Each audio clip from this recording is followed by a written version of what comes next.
मैंने पूछा परमेश्वर कैसा है, परमेश्वर अच्छा है। आपने कहा परमेश्वर सबसे अच्छा है। मैंने पूछा कि अगर काम नहीं हुआ तो फिर बोला परमेश्वर अच्छा नहीं है।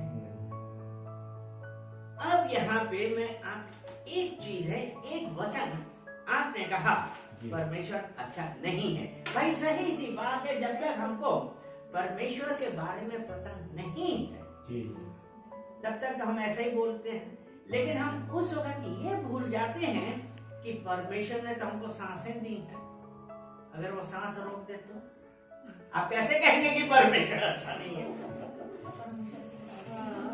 है ना? परमेश्वर हर परिस्थिति में, हर समय परमेश्वर भला है। हाँ। लेकिन हम लोग क्या करते हैं? देखिए अभी हम वचन आपको दिखाते हैं कि ये एक बहुत अच्छा वचन है और ये वचन कहता है तो भी तुम कहते हो, एक तो भी तुम कहते हो प्रभु की चाल ठीक नहीं है। यानी कि अगर हमारा काम नहीं बना तो हमने क्या कहा कि प्रभु की चाल ठीक नहीं है इजराइल के घराने। यानी कि जितनों ने यीशु मसीह को स्वीकार किया तो अब हम इजराइल के घराने, इजराइल, ठीक है। तो यहाँ पे वचन कहता है, ये है एज़ेकिएल की पुस्तक, उसका 33 अध्याय, उसका 20वां वचन कहता है तो भी तुम कहते हो प्रभु की चाल ठीक नहीं है इजराइल के घराने, मैं हर एक व्यक्ति का न्याय उसकी चाल ही के अनुसार करूंगा। यानी कि हमारी चाल ठीक नहीं है। और चाल से यहां क्या मतलब? यानी कि हमने अपना काम निकालने के लिए साम दाम दंड भेद बेईमानी चोरी चकारी सब करी और अगर पकड़े गए तो परमेश्वर ठीक नहीं है ना? तो ये है कि हम दोष बहुत जल्दी लगा देते हैं, लेकिन परमेश्वर ने कहा कि मैं हर एक व्यक्ति का न्याय उसकी चाल ही के अनुसार करूंगा। क्योंकि जब हम उस परमेश्वर के अनुसार चलते हैं तो परमेश्वर हमको उसका फल देता है। हमको हमारी चाल चलन के ही अनुसार हमको फल देता है। क्योंकि अगर हम एक दूसरा वचन पढ़ते हैं और वो ऐसा है, यह है सभा उपदेशक की पुस्तक, उसका 12 अध्याय, उसका 14 वचन। ये कहता है क्योंकि परमेश्वर सब कामों, क्या सब कामों और सब गुप्त बातों का, जी, चाहे वो भली हो या बुरी, न्याय करेगा। हम कैसे कहें कि परमेश्वर ठीक नहीं है? ठीक है, परमेश्वर, देखिए जब हम परमेश्वर के भय में चलते हैं, परमेश्वर के अनुसार चलते हैं, परमेश्वर हमको उसका फल देता है। इतना कर्तव्य करते हम लोग, उसका फल हम लोग को नहीं मिलता है। नहीं, अभी हम बात करते हैं। नहीं मिलता है, अब तो मिलेगा ना। अभी जब हम ऐसा करते हैं, अभी मैंने आपको बताया कि परमेश्वर हमारा हृदय देखता है, उसके अनुसार। कई बार हम क्या करते हैं, देखिए हम वचन आपको बताते हैं, यह है याकूब की पत्री, उसका 4 अध्याय और उसका 2 वचन। वो ऐसा कहता है, या चलिए 4:1 से पढ़ते हैं। तुम्हें लड़ाइयां और झगड़े कहां से आ गए? क्या उन सुख विलासों से नहीं जो तुम्हारे अंगों में लड़ते भिड़ते हैं? तुम लालसा रखते हो, तुम्हें मिलता नहीं, इसलिए तुम हत्या करते हो, तुम डाह करते हो और कुछ प्राप्त नहीं कर पाते। तो तुम झगड़ते और लड़ते हो, तुम्हें इसलिए नहीं मिलता कि मांगते नहीं। तुम मांगते हो और पाते नहीं, इसलिए कि बुरी इच्छा से मांगते हो ताकि अपने भोग विलास में उड़ा दो। वो परमेश्वर के साथ एक चीज है, वो अपने डरवैयों को हर कार्य समय के अनुसार देगा, ना जल्दी देगा ना देर से देगा। क्योंकि जल्दी दिया तो हमारा जो परमेश्वर का प्लान है उसे भटक जाएंगे। एक वो जब बातें आती हैं और देर से इसलिए नहीं देता है तो आपका परमेश्वर से विश्वास हट जाएगा। परमेश्वर कहता है समय आने पर मैं तुम्हारा कार्य करूंगा। आमीन। क्योंकि अभी मैं आपको वचन बताता हूं, ये है भजन संहिता 115 और उसका वचन हम ये देखते हैं, वचन 9। हे इज़राइल, यहोवा पर भरोसा रख, तेरा सहायक और ढाल वही है। यानी कि जब हम परमेश्वर पे भरोसा रखेंगे, हर बात पे भरोसा रखना है, तो वही हमारा सहायक। सहायक तो आप समझते हैं, जो हमारी हेल्प करने। और ढाल का क्या काम क्या है? ढाल का काम क्या है? हमको बचाना, हमारा बचाव करना। कोई तीर आ रहा है, हमने ढाल लगा दी तो बच गए, हमको नहीं लगेगा, है ना। जैसे बुलेट प्रूफ जैकेट पहनते हैं। बुलेट प्रूफ जैकेट क्या है कि गोली आई नहीं लगी हमें, मतलब टकरा के गिर गई। तो वो परमेश्वर वो ये कहता है, यहोवा पर भरोसा रख, तेरा सहायक और ढाल वही है। और उसका 10वां उसका 10 वचन ये कहता है, हे हारून के घराने, यहोवा पर भरोसा रख, तेरा सहायक और ढाल वही है।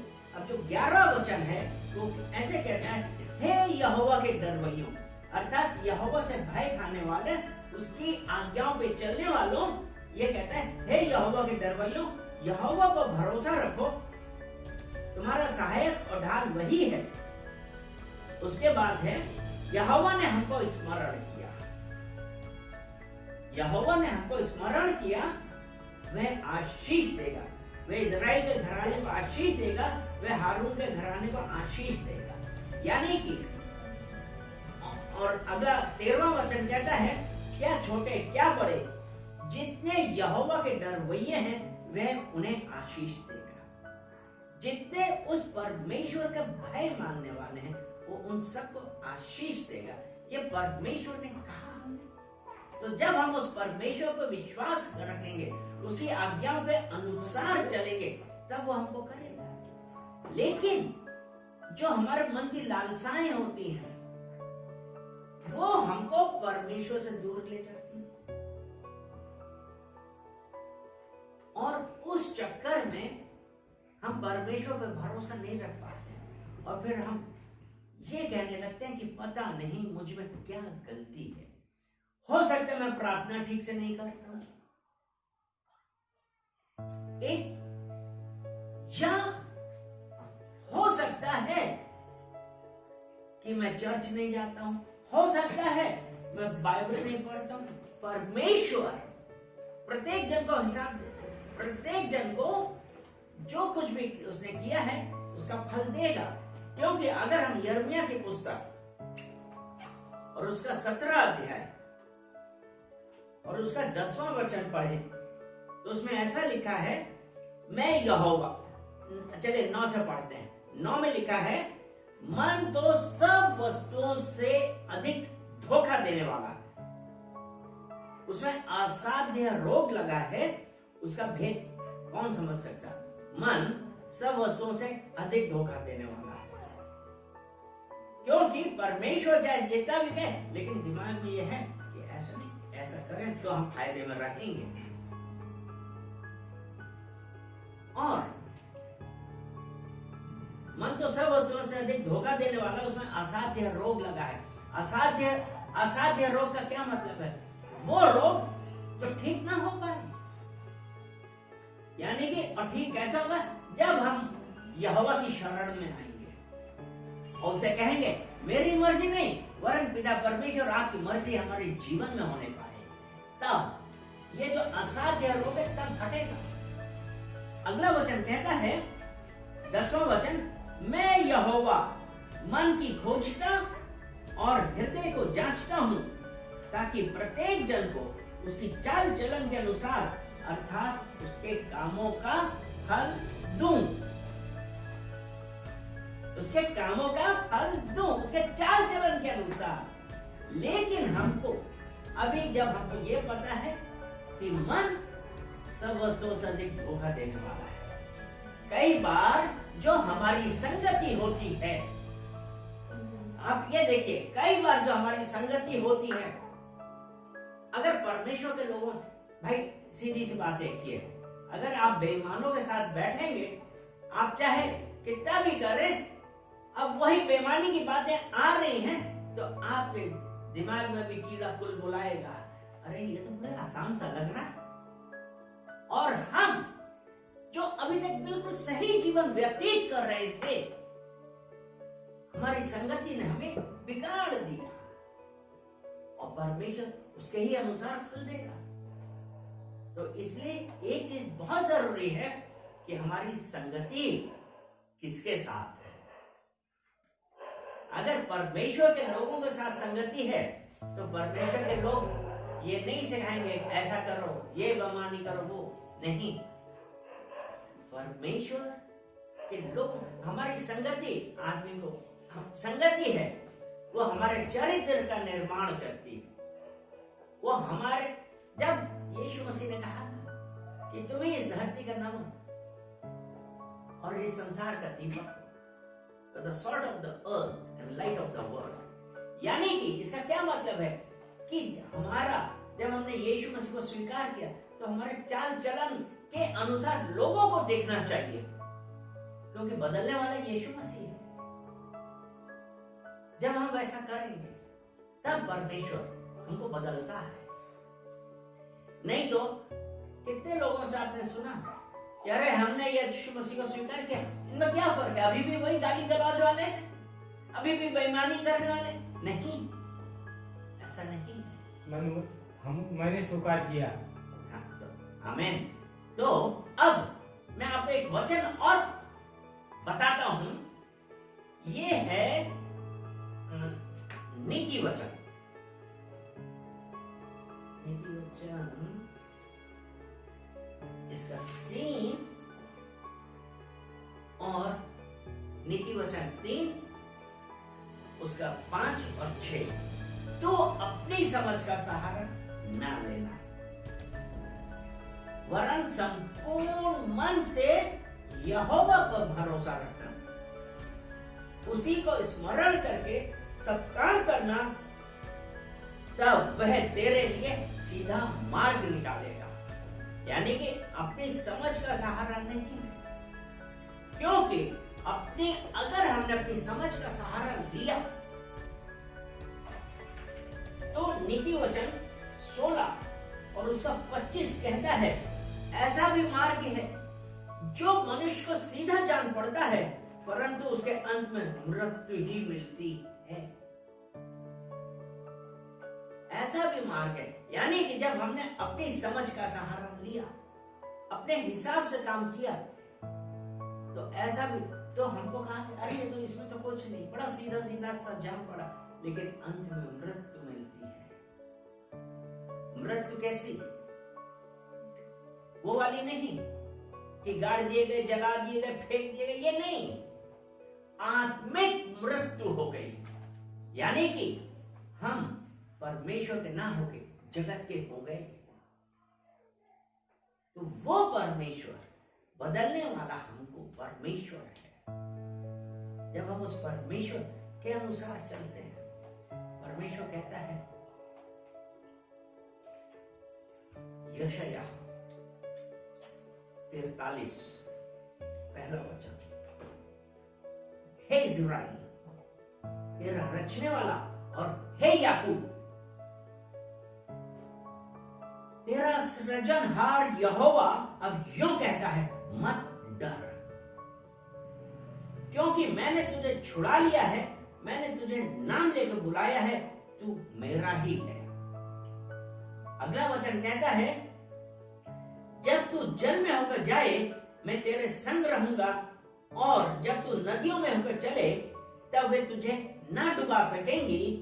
जब तू आग में जले तब तुझे आंच ना लगेगी, और उसकी लौ तुझे ना जला सकेगी। तीसरा वचन है, क्योंकि मैं यहोवा तेरा परमेश्वर हूं, इज़राइल का पवित्र, मैं तेरा उद्धार करता हूं।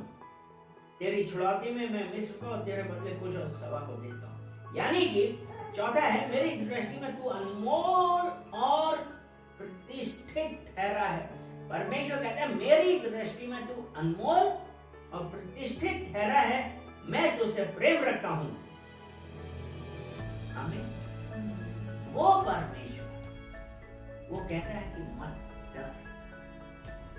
हमारी जिंदगी में बहुत सारी बातें ऐसी आती हैं, हमको फिर यही डर लगता है कि अब हम क्या करें, रास्ता नहीं दिख रहा है। लेकिन परमेश्वर ने कहा अपनी समझ का सहारा ना, जो कुछ भी है परमेश्वर की, क्योंकि अगर हम अपनी समझ का सहारा लेंगे, यानी कि तब हमको परमेश्वर की जगह इस दुनिया की बातें सुनाई पड़ेगी, दिखाई पड़ेगी, और वही समझ में आएगी। और जो हमारा सीधा मार्ग है उसमें ना चल के, मतलब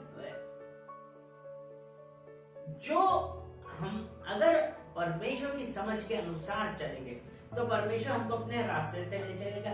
लेकिन अगर हम दुनिया के अनुसार चलेंगे तो हम सब गलत रास्ते में चले जाएंगे। इसलिए उसने कहा अपनी समझ का सहारा ना लेना, क्योंकि जब वो परमेश्वर ने कहा कि मैंने तुझे छुड़ा लिया है, तो हमको विश्वास करना चाहिए कि वो परमेश्वर ने हमको छुड़ा लिया है। यहोशू की पुस्तक उसका पहला अध्याय उसका 9वां वचन ये कहता है, क्या मैंने तुझे आज्ञा नहीं दी, हियाव बांधकर दृढ़ हो जा, क्योंकि जहां जहां तू जाएगा वहां वहां तेरा परमेश्वर यहोवा तेरे संग रहेगा। यानी कि अगर आज हम सोच रहे हैं कि अब हम क्या करें, हमको कोई सहारा नहीं दिख रहा, वो परमेश्वर कहता है मत डर, मैंने तुझे छुड़ा लिया है, हिम्मत कर, आगे बढ़ो, क्योंकि जहां जहां तू जाएगा तेरा यहोवा तेरे संग रहेगा। और जब आज हमको ये विश्वास है कि जो कुछ भी है मेरा यहोवा मेरे साथ है, कैसी भी परिस्थिति आ जाए, क्या सिचुएशन आ जाए, वो लोग बोले अंधकार है, लेकिन मैं कहूंगा नहीं, मेरा परमेश्वर मेरी ज्योति है। मेरे परमेश्वर ने, मेरा परमेश्वर जो मेरी ज्योति है, उसने कहा है कि मत डर, मैं तेरे साथ हूं। और वो परमेश्वर का एक बड़ा सुंदर वचन है, और वो है भजन संहिता 119, भजन संहिता 119 और उसका 105 वचन ये कहता है, तेरा वचन मेरे पांव के लिए दीपक और मेरे मार्ग के लिए उजियार है। यानी कि जब परमेश्वर का वचन हमारे अंदर है, अगर परमेश्वर का वचन हमारे अंदर है तो वो मेरे पांव के लिए दीपक और मेरे मार्ग के लिए उजियार है। यानी कि वो अंधेरे में भी हमको रास्ता दिखाएगा, वो परमेश्वर का वचन। अगर हम उस परमेश्वर पर विश्वास करें और कहें कि परमेश्वर मेरी मर्जी नहीं वरन आपकी मर्जी, हालेलुया। तो जब आज हम इस प्रकार से करते हैं, परमेश्वर पर भरोसा रखते हैं, परमेश्वर ने कहा मत डर, मैं तेरे साथ, मैंने तुझे छुड़ा लिया है। हम जिस भी परिस्थिति में हैं, लेकिन हमारा भरोसा आज भी परमेश्वर पर, यहोवा पे है। उसने कहा जहां मार्ग नहीं है वहां मैं तेरे लिए रास्ता निकालूंगा, क्योंकि वो जब आज परमेश्वर के ऊपर जब हमारा भरोसा है तो परमेश्वर हमारे लिए रास्ता निकालने वाला, हालेलुया। क्योंकि जब हम उस परमेश्वर के साथ चल रहे हैं, उसने कहा है, और मैं 2 वचन और बताऊंगा, वो है अब बीती यशाया 43 उसका 18 वचन कहता है, अब बीती हुई घटनाओं का स्मरण मत करो, ना प्राचीन काल की बातों पर मन लगाओ। जो हो गया सो हो गया। पहले हम पाप में थे, अब हम परमेश्वर के प्रकाश में। हालेलुया। तो इसलिए वो कह रहा है कि अब बीती हुई घटनाओं का स्मरण मत करो, ना प्राचीन काल की बातों पर मत लगाओ। 19वां वचन कहते हैं, देखो मैं एक नई बात करता हूं, वह अभी प्रकट होगी, क्या तुम उससे अनजान रहोगे? मैं जंगल में एक मार्ग बनाऊंगा और निर्जल देश में नदियां बहाऊंगा। यानी कि आज हमको ये लग रहा है कि हमारे लिए रुकावट है, वो परमेश्वर का वचन कहता है मैं जंगल में से एक मार्ग बनाऊंगा। और जहां हमको लग रहा है कि यहाँ पे भाषा नहीं है, वो कहता है कि मैं निर्जल देश में नदियां बहाऊंगा। तो इसलिए हमारा जीवन, जब हमने अपना सब कुछ परमेश्वर को दिया, तो आज हमको एक इस बात का विश्वास है कि कैसी भी परिस्थिति हो जाए, हम कैसी भी स्थिति से गुजर रहे हैं, हमारे जीवन में बहुत सारी कठिनाइयां हैं, हमारा अलगाव है, हमको लोग दुत्कार रहे हैं, लोग हमसे अलग कर रहे हैं, लेकिन अगर परमेश्वर हमारे साथ है, क्योंकि रोमियो की पत्री उसका 8वां अध्याय और 28वां वचन कहता है, हम जानते हैं कि जो लोग परमेश्वर से प्रेम रखते हैं उनके लिए सब बातें मिलकर भलाई को उत्पन्न करती हैं, अर्थात उन्हीं के लिए जो उसकी इच्छा के अनुसार बुलाए गए। हालेलुया, बुलाए हुए हैं। इसलिए हम धन्यवाद करते हैं कि आज जिस भी हम परिस्थिति से गुजर रहे हैं, हमको इस बात का पता है कि ये सब बातें मिलकर भलाई उत्पन्न करती हैं। तो इसलिए मैं ना डरूंगा, इसलिए मैं नहीं डरूंगा। मुझे पता है कि मेरा परमेश्वर यहोवा मेरे साथ है। हालेलुया। पिता परमेश्वर, हम धन्यवाद करते हैं इस सुंदर वचन के लिए। पिता परमेश्वर, आज अपने वचनों के द्वारा हम लोगों से बातें कर रही, और पिता परमेश्वर आपने बतलाया कि अगर हम आप पे भरोसा रखते हैं तो पिता परमेश्वर आप जंगल में से मार्ग निकालते हैं। आपने कहा कि मत डर, मैं तेरे साथ हूं। पिता परमेश्वर, मैं धन्यवाद करता हूं। पिता परमेश्वर, आप प्रत्येक जन को उसके चाल चलन के अनुसार फल देते हैं। पिता परमेश्वर, उपस्थित हर जन को आपने छुआ और उनसे बातें करेंगे। पिता परमेश्वर, उन सबको आप अपने वचनों से, अपने आशीष से भर दीजिए। सारा आदर महिमा हम आपको देते हैं, यीशु मसीह के नाम से। आमीन, आमीन, आमीन।